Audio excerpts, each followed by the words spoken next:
Assalamu alaikum, I'm Aisha and you're watching Samaa News. Here are today's headlines.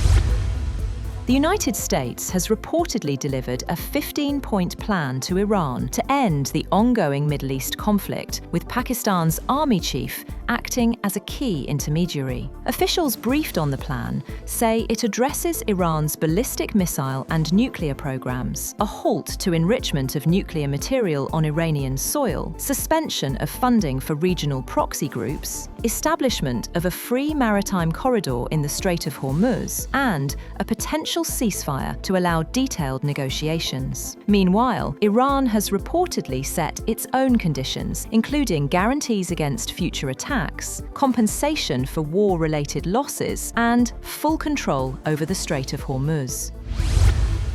Meanwhile, Iran has rejected the US proposal to end the ongoing conflict, calling the terms excessive. A senior official said Tehran will not allow Donald Trump to dictate the timing of the war's end. Pakistan delivered the proposal, with talks potentially hosted in Pakistan or Turkey. Iran says it will continue operations until its own conditions are met.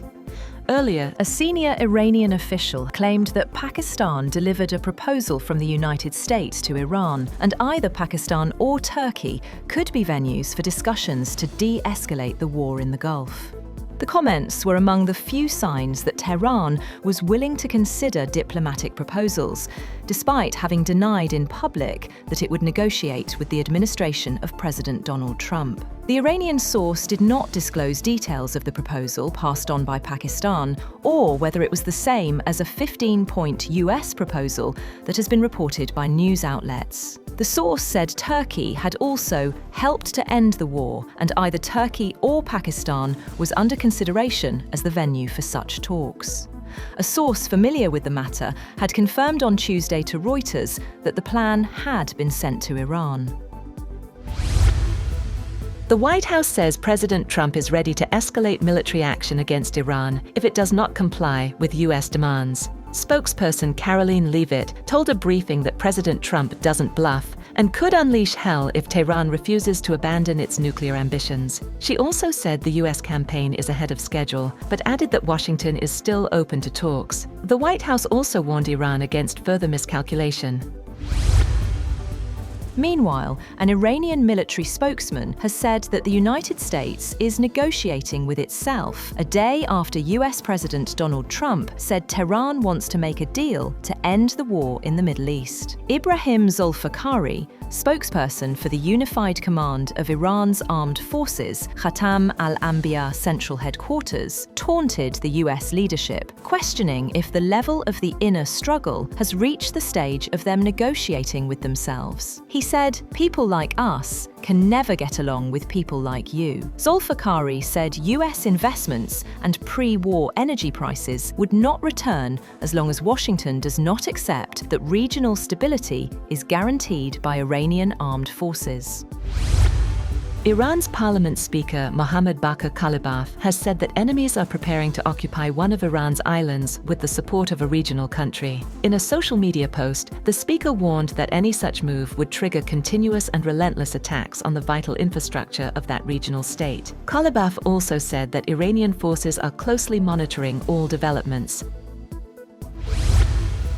On the other hand, the United States Department of Defense is preparing to send thousands of additional troops to the Middle East. Officials told Reuters that the US is expected to deploy between 3,000 and 4,000 soldiers from the elite 82nd Airborne Division. The unit, based at Fort Bragg, is known for its ability to deploy within 18 hours. Sources did not specify when or where exactly the troops would be sent in the Middle East. The deployment is the latest step in a growing US military presence in the region. 7 Iraqi soldiers have been killed and 13 wounded in an airstrike in western Anbar. The strike targeted a site linked to Iran-aligned Popular Mobilization Forces near a military medical center. Iraq's defense ministry called it a serious violation of international law and a dangerous escalation, while Prime Minister Mohammed al-Sudani instructed the Ministry of Foreign Affairs to summon the US charge d'affaires in Baghdad over attacks targeting its military units.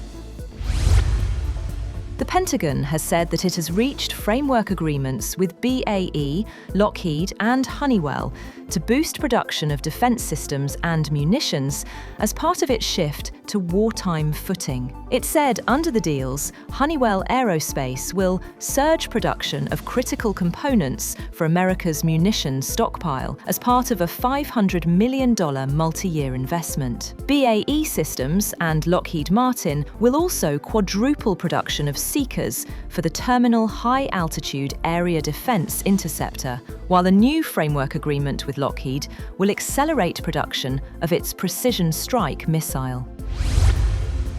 Saudi Crown Prince Mohammed bin Salman has held a phone conversation with Prime Minister Shehbaz Sharif, focusing on regional security, international stability, and the impact of ongoing military tensions. During the call, Prime Minister Sharif strongly condemned recent attacks on Saudi Arabia, reiterating Pakistan's full solidarity with the kingdom. He emphasized the urgent need to end conflict and restore regional stability, and also briefed the Crown Prince on Pakistan's ongoing diplomatic efforts to resolve tensions through dialogue and diplomacy. Crown Prince Mohammed bin Salman appreciated Pakistan's peace initiatives.